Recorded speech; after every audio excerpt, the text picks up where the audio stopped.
Ang susunod na programa ay rated PG. Patnubay at gabay ng magulang ay kailangan sa mga batang manonood.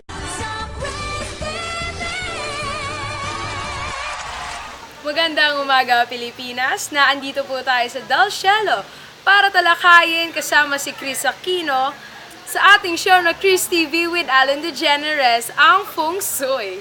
Ito ay isang kandidato para sa Metro Manila Film Festival noong 2004 at ito'y umiikot sa storya kung saan ang isang babae nakahanap ng bagwa at kumukuha ng swerte. Pero ang mga taong nakakakita ng refleksyon nila sa bagwang ito ay biglang namamatay. Paano nga ba nila makukuha ng solusyon ang mga misteryong dala ng bagwang ito? Ngayon naman ay ipapakilala ko sa inyo si mismong Chris Aquino, kung saan siya ang nanay ng ating pambansang baby na si Baby James at ang ating talk show queen. Welcome, Chris! Thank you, Alan, ha? And hello to all the watchers of Chris TV. Love, love, love! Oy, Alan, ha? In fairness, the food is really good. Come on, try it na. In fairness, ha? The soup is just 500 pesos. It's so sulit. Oh my gosh, I know, right? Yeah! Okay. Thank you. Bilang Joy sa Feng Shui, ano bang naging ganap mo? Tell me more! Before I answer your question, Alan, wait lang, ha? Rosel, come. Please give this to Bimbi. I know he like it. Back to your question. In the movie, I was Joy. Have you watched it na? Hindi pa. Oh, that's why. Ano ba naman yan? But in the movie, I was Joy. And I was actually the wife of Jay Manalo. Do you know Jay Manalo? He was a really good actor. And I was a mom of 2 kids.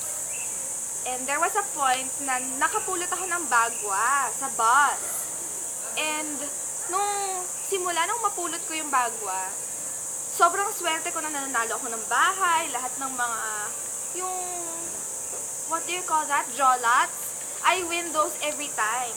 But, we've noticed na sa tuwing may mapapatingin dun sa salamin sa bagwa, a person dies or that person dies. And that's the conflict of the story. Medyo at first when I read the script, it was really creepy. You should try watching it, Alan. Ikaw, bilang part Chinese, pinapractice mo ba ang Feng Shui? Of course I do, Feng Shui. I ask our interior designer to recreate our whole house every year para naman swerte kasi pag unbalanced yung mga gamit, yung placing ng kwarto with the bathroom, yung mirrors, yung number of steps in your home, nako. Pag hindi yun okay with Feng Shui, malas yung dadating sa buhay mo. If you need help, Alan, I would refer my interior designer with you. Kasi pag, syempre, in our business here, in the celebrity world, we always have to attract yung luck. Hindi naman yung luck na kung ano alang, but good luck. Sa tingin mo ba itong Feng Shui ay nagbigay ng swerte sa iyong career? Wow, Allen. Oh my, oh my, oh my, oh my. I could just say that yes, sobrang nagdala siya ng swerte in my showbiz career. Kasi during this year, sa MMFF, Feng Shui won the best movie entry in the MMFF. So, yes, it brought a lot of good luck in my showbiz career. Okay, maraming salamat Chris sa iyong kasagutan. Pahinga ka muna dyan ha at tayo mag-short break. Okay, sa pagbabalik ng Chris TV with Alan DeGeneres and of course, Chris Aquino, magkakaroon po tayo ng isang special guest. Uy, Alan, you should try this. Dali, I'll serve you one. You get 1 plate. Kasi ito, quesadilla. This is cheese made out of cheddar, mozzarella. You should really try one. Alam mo, ang dali lang gawin nito. Yes. You The just name says it all. Pag sinabing Goldilocks, sure ka. Gold-delectable. Goldilocks Black Forest Cake. Rich like no other. with juicy peaches and cherries, chocolate shavings, and whipped cream. So cold, delightful. Cool and refreshing sagot gulaman and halo-halo. Made with the best ingredients from Goldilocks. So cold, delicious.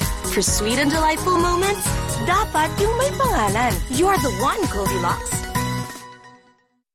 Okay, welcome back sa Chris TV with Alan DeGeneres and of course, Miss Chris Aquino.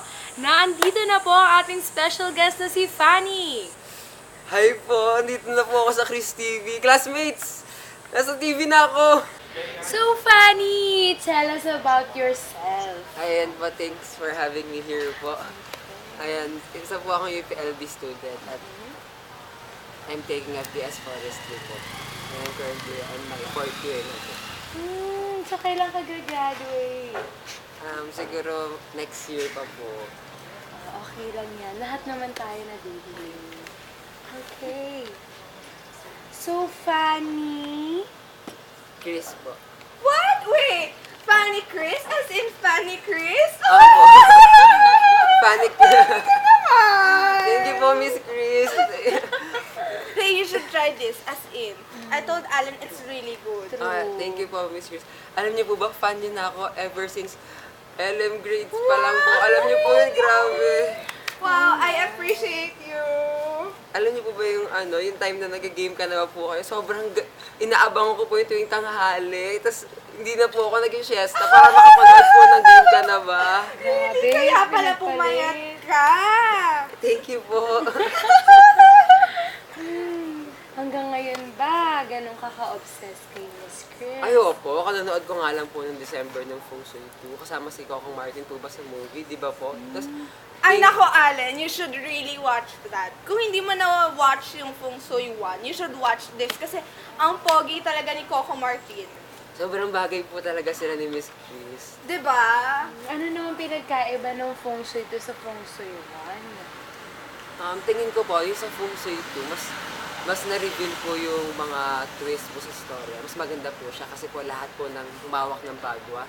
Nandun na Yes, po. yes, I agree, really. So Chris, anong favorite part mo sa Feng Shui?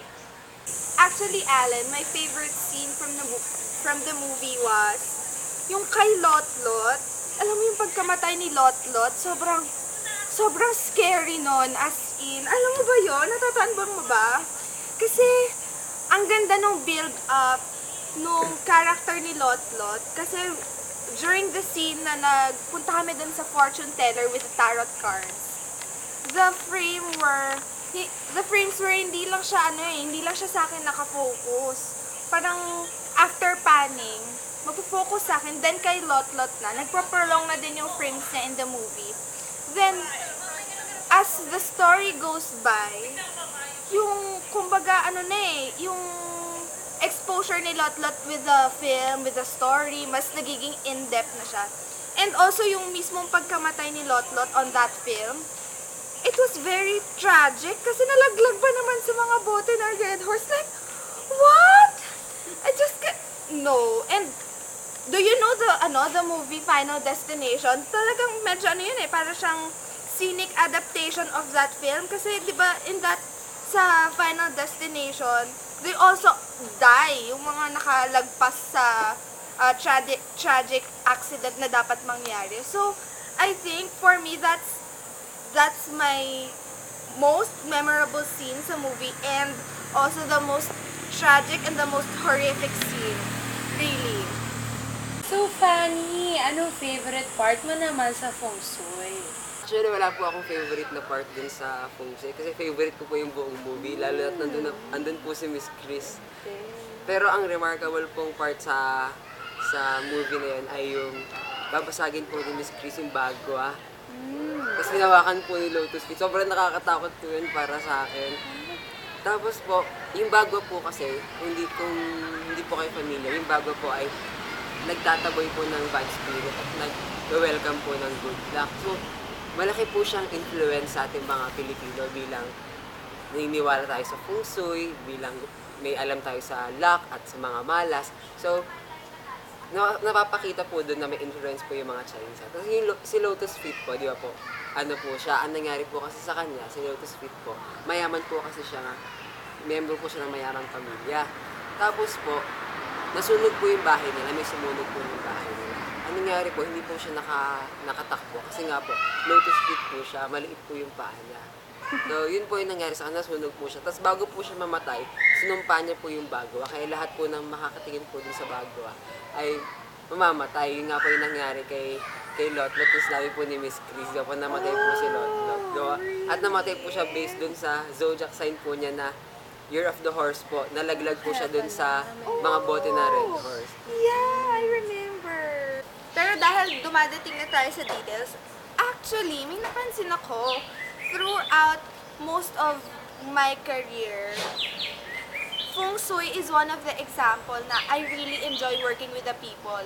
And also on how they package me as a character sa movie. Kasi if you would have noticed, most of my scenes doon talaga sa Feng Shui, very little makeup lang. As in compared to my everyday na talagang I spend hours doing my hair, doing my makeup, ganyan talagang dramatic yung eyes. Kasi 'di ba, I'm medyo medyo maliit kasi yung eyes namin nila Noy. So most people would really emphasize on the eyes, parang like today, right?